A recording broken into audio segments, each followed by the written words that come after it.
دو بندوں کو قیامت والے دن نہ حکم ہوگا چلو دوزخ میں، تمہارے اعمال ایسے ہیں جس پر فیصلہ جہنم کا ہے۔ ایک نے دوڑ لگا دی دوزخ کی طرف، دوڑتا جا رہا ہے تیزی سے، اور دوسرا نہ ایک قدم آگے رکھتا ہے پھر پلٹ کے پیچھے دیکھتا ہے، پھر ایک قدم آگے رکھتا ہے، فرشتے لے جا رہے ہیں، پھر پلٹ کے پیچھے دیکھتا ہے۔ دوزخ کا دروازہ آ گیا، رب کریم کی آواز رحمت آئی، انہیں واپس بلاؤ نا، دونوں کو واپس بلایا۔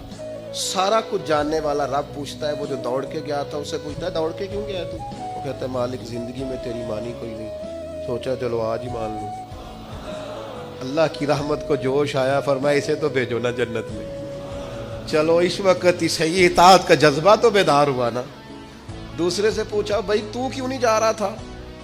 وہ کہنے لگا مالک میری ساری زندگی امید رہی ہے کہ میرے رب نے معاف کر دینا، معافی مل جانی ہے، کرم ہو جانا ہے، فضل ہی ہونا ہے۔ مالک دوزخ کا دروازہ آ گیا پر میری امید ٹوٹی نہیں، میری قائم رہی، اور جب تیری آواز رحمت آئی نا کہ آ جا، تو پھر میرے اندر سے وہ عقیدہ اور تگڑا ہوا، دیکھا نا بلا لیا نا تیرے رب نے، آ گئی نا رحمت کی آواز، بلا لیا نا۔